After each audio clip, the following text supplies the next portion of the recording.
Advent. Yes, preparing for the coming of the Lord and repenting, but it's just filled with hope. So I wanted to talk to you tonight about the virtue of hope. And so in the middle of the week, I sat down and wrote my homily out. Got it all finished, put it aside, read it. I said, Saturday afternoon, a warm church? I'm yawning reading this. What's going to happen to them? So I ditched it. Goodbye. No. So Friday morning, I am awakened by my usual radio alarm, and I hear a Wisconsin story. And I want to share it with you because it was much better than what I prepared. A woman, I don't know her age, was in a big city. I'm presuming it was Chicago. Rush hour in the evening. Utterly lost. Had no idea where she was. Started panicking.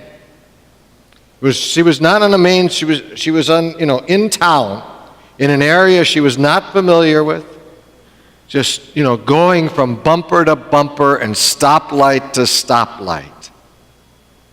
Her panic got far enough that when they stopped at a light, she looked over and there was a woman in the next car, and she went like this and like this, and so the woman opened her car window and she said, I'm looking for Highway 55.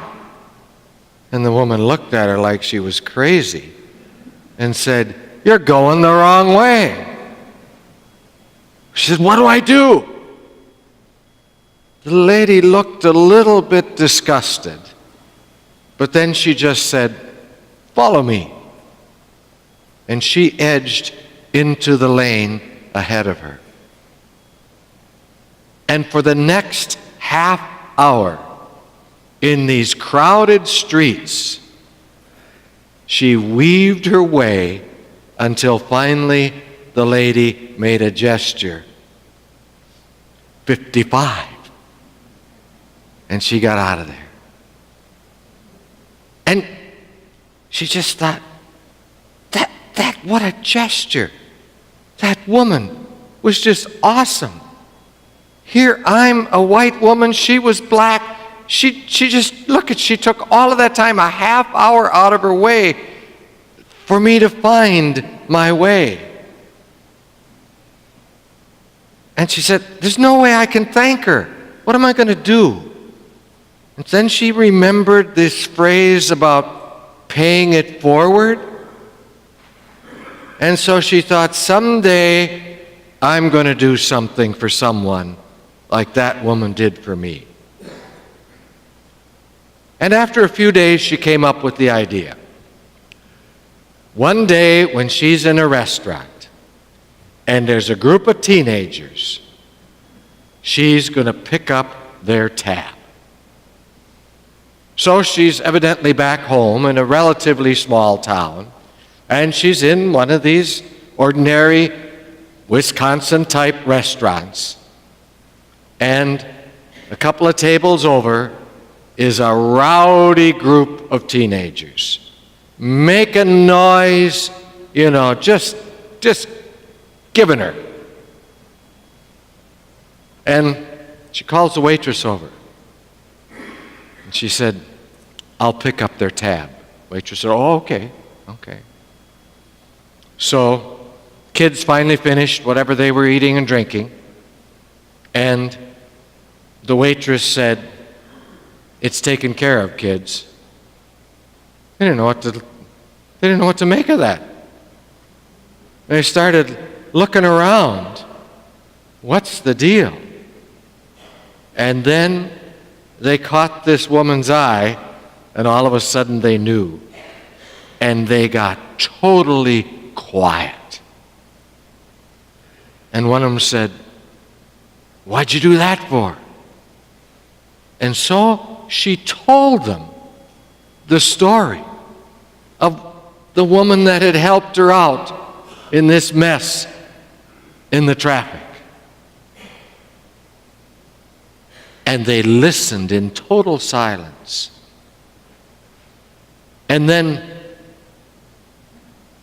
they got up to leave, and the woman heard one of the guys said, I suppose I'm going to have to do something good for somebody else. A little while later, the waitress came back to the table.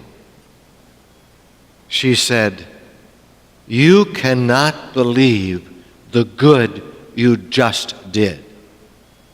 This is one of the roughest group of kids in our town, and you just brought them hope."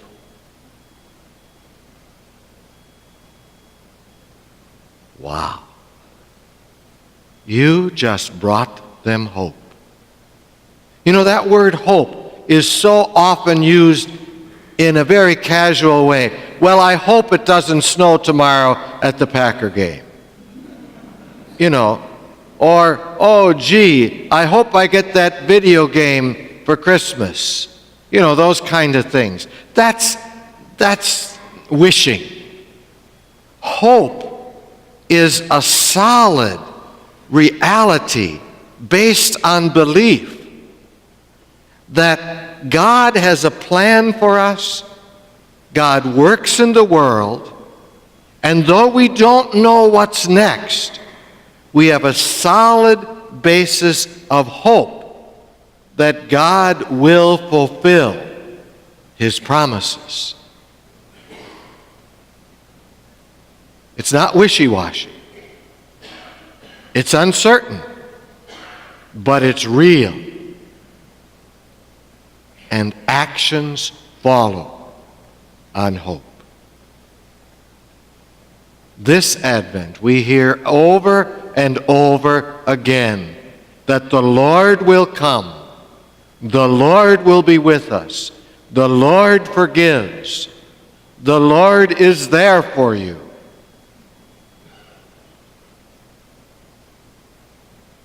But it's utter silence unless we demonstrate that hope in reality.